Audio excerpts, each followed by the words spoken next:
Hi guys, I just want to say first, thanks again for joining me for another video, and I hope you guys are somewhere safe and that you weren't harmed by all the storms that passed through the south last night, that you're healthy and as happy as can be in the present situation and circumstances.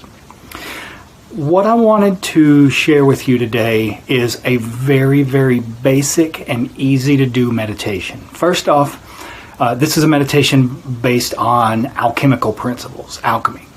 But when people think of meditation, they usually think meditation is one thing. You know, either it's watching your thoughts, or it's just sitting doing nothing, or, you know, they think of it as like this really strained concentration. And for me to be honest, those kinds of meditations never really did very much for me. I always got incredibly bored with them. I lost interest really fast. And I didn't experience a great deal of any sort of change within myself or within my consciousness or anything else while I was doing those kinds of meditations. For me, and this is what draws me to magic so much, for me what really works the most is doing some sort of energy work and coupling it with visualization.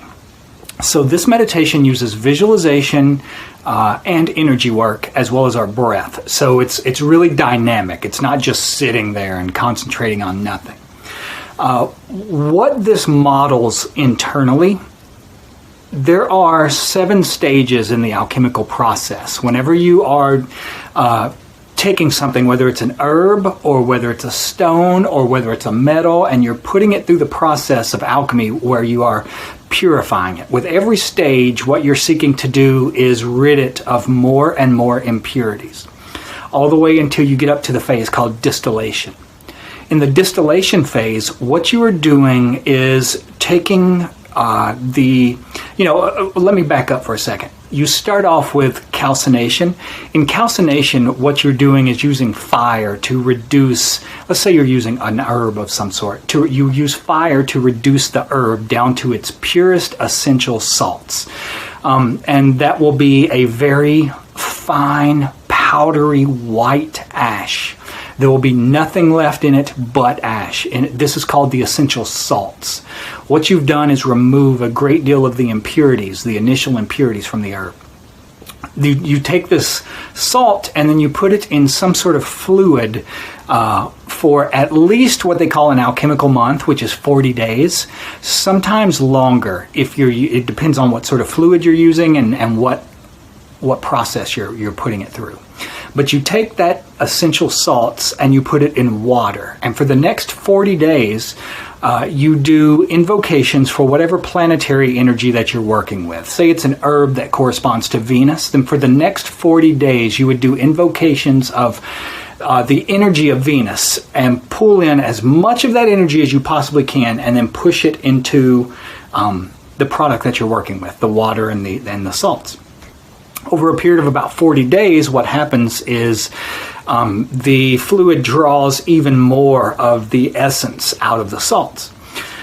Whenever you do finally get up to the distillation process, in distillation, and this can be done in a couple of different ways. You know, you've probably seen these old alchemical posters or prints or drawings where you'll have a magician or a couple of magicians working with this huge distiller.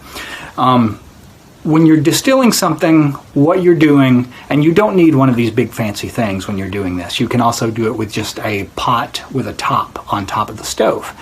But what they're doing is you are evaporating and condensing the fluid that has the essence of the salts in it. You're evaporating it and condensing it over and over and over. If you do this, say just put it in a pot on the stove and let it cook at a low temperature. You want to have it at a low temperature that doesn't fluctuate. It has to stay at the same rate the entire time. And you put a top on the pot. What you're doing as this fluid heats up is the water evaporates, goes up to the top, condenses on the top, and then drips back down into the pot. So you've got this cycle happening. It evaporates, it condenses, it drips back down. Evaporates, condenses, and drips back down. And it's a process that's happening over and over and over. Well, every time the water evaporates, that is going, what that symbolizes is the fluid is going from a material level of existence up into a more refined, or what we would think of as spiritual form of existence. So it's going from the world, the physical world, it evaporates and enters the spiritual. Whenever it condenses, it drips back down into the physical. So what you're doing when it's going through this process is you are sending it from the physical to the spiritual, back to the physical over and over and over again. Every single time it enters that spiritual realm, it becomes more and more purified. So that whenever it does return back to the physical realm, it brings some of what it collected in the spiritual realm with it back to the earth. So the way this looks whenever we do it to ourselves on an internal way, a friend told me this meditation one time, and whenever he told me this, it's so simple and so easy, but it's at the same time, it's completely genius, because what you're doing is mimicking that alchemical process, just with visualization and breathing exercises. So you want to envision that you have a white sphere of light, about 12 inches in diameter, resting on the crown of your head.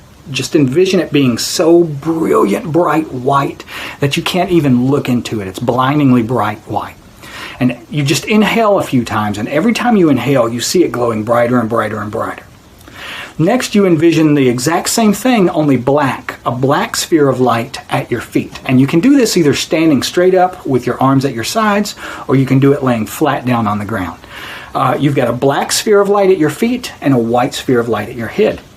What the white sphere of light at your head represents is your higher self, the part of you that is divinity, that always has been and always will be connected to the source of creation, your higher self, the part of you that is divine. The part at your feet represents your lower self, what we call your ego. So what you're going to do is focus on the black sphere at your feet and either lay down or stand straight up while you're doing it. And every time you inhale, you're going to see that black sphere at your feet travel up the right side of your body, all the way up the right side of your head, until it reaches the white sphere at the top of your head, where it goes into it. It merges. As you inhale, the black sphere travels up. When it merges, you hold your breath to the count of 4. 1, 2, 3, 4. And then you exhale, and the black sphere will continue. As you exhale, it will leave the white sphere and continue down the left side of your body, all the way down to your feet, back to where it was. You're going to do this over and over and over, at least 5 or 6 times, preferably 10. The trick is, every time your ego, every time your small self merges with the white sphere at your head, whenever it comes out, it's going to be a lighter and lighter and lighter color. So say, for example, the sphere at your feet, the first time it's black. As it makes a rotation, it's a lighter color black. The next round, it merges. As it comes back down, it's a dark gray. Inhale and bring it back up. It merges. As you exhale and it goes back down, it's a really light pearl gray. You keep doing that over and over and over, making the black sphere lighter and lighter colored every time it makes a rotation, until eventually it is as pristine and white as the one at the top of your head. This is mimicking with your internal energies. When you're visualizing, you're telling your internal energies what to do, because your subconscious and your unconscious mind does not speak in language. It communicates through images, through symbols, and you're telling it what to do with this symbol by symbolizing this process. Eventually what happens is what you're doing through this process is purifying your ego, purifying your small self, until it eventually is the same as your higher self. And then at the end of this process, you function as your higher self in this world. Okay, guys, I'm going to keep this short and not ramble on today. I hope you are doing well. I hope you are all safe. I love you guys. Thank you for being with me. If you want to find more, you can find me on Patreon, and I'll talk to you soon. Bye-bye.